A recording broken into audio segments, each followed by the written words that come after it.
Larry, this is the area where Hacksaw Tom would stop the coaches. Yeah, when they decided to build Roosevelt Dam, of course, they had to have a road to take supplies up to. And this was originally called the Tonto Wagon Road. And it had a couple of different names from time to time. Southern Pacific Railroad is the one that tagged it with Apache Trail because it was so scenic, and they were taking scenic tours up in here. And this particular spot, there was a bandit that was tagged by the name of Hacksaw Tom, who held up the wagons and coaches that went by here. So he had a perfect view of them coming down the hill, and he'd come bounding out from behind a rock and level a young cannon at them, is what they said. He just relieved everybody of whatever money they had. He never fired his weapon. He never shot anybody. It got to be to the point that drivers were bringing their friends along just so they could say they've been held up. So why would Hacksaw Tom pick this spot? Well, you know, the road has been widened somewhat since the beginning of the trail. And some of these heavy loaded wagons were driving teams 12 and 14 head on them. And boy, when they come to a curve like this, you had to have some skill to be able to make this turn, and you were moving real slow.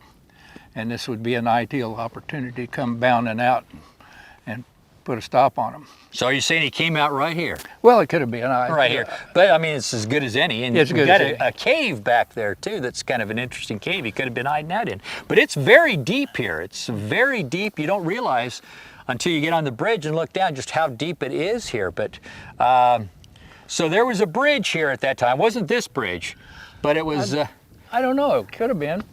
I don't know what. Well, what time frame were we talking about? We're talking 1903 is when they started the Apache Trail. Okay, all right. They had started with 200 Papago Indians down at Government Wells, and 200 Apache Indians up at Roosevelt, and they met in between. Oh, well, yeah, very well could have been this one then. It's amazing. Things are a lot like they were back then here, and it's just a beautiful area. And a great hiking area too. So why did they name him Hacksaw Tom? Sounds like a serial killer. Well, he wasn't named that right off. It was many years afterwards that, you know, a friend of mine, Hank Brown, and his brother were prospecting along the Salt River. They started down by Saguaro Lake and was working east. And they come across a tributary canyon that they wanted to explore. And in this canyon was a cave that was kind of well up off the bottom. Finally, they got back in there. They sat down on a rock and was eating their lunch, and Hank noticed a depression in the ground underneath where the wagon was. So he dug it up, and up came this satchel about this long, about this wide, had the two handles that opened up like this. And all the stuff that you see in the museum was in there, including this sawed-off shotgun. And he had made 3 cuts on the gun, cut the barrel off, and 2 cuts on the stock to make it a pistol grip, so that's why they named him Hacksaw Tom. So nothing grisly. Nothing grisly. And from what I understand, he never harmed anybody when he was Never fired his weapon once. Never fired it. And as I said, the drivers brought their friends along just to say they'd been held up. So Hacksaw was kind of a celebrity here. Yes, he was. Come on in, get in, let's go get robbed by Hacksaw Tom. Well, and they'd report it to the sheriff, but think by the time you got out here that you could report anything and the sheriff could get back, it's 2 days, you know.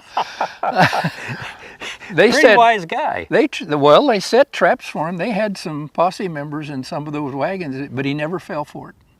They never caught him. And there's no clue whatsoever as to who he really was. No, none what at all. And he vanished, just vanished. Vanished.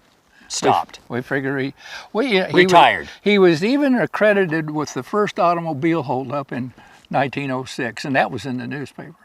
Wow. And I think the heat might have got a little heavy on him because it's a little quicker to get here. A little quicker now it's more well-traveled, so to speak. Thank you for watching this episode of Mysteries of the Superstition Mountains.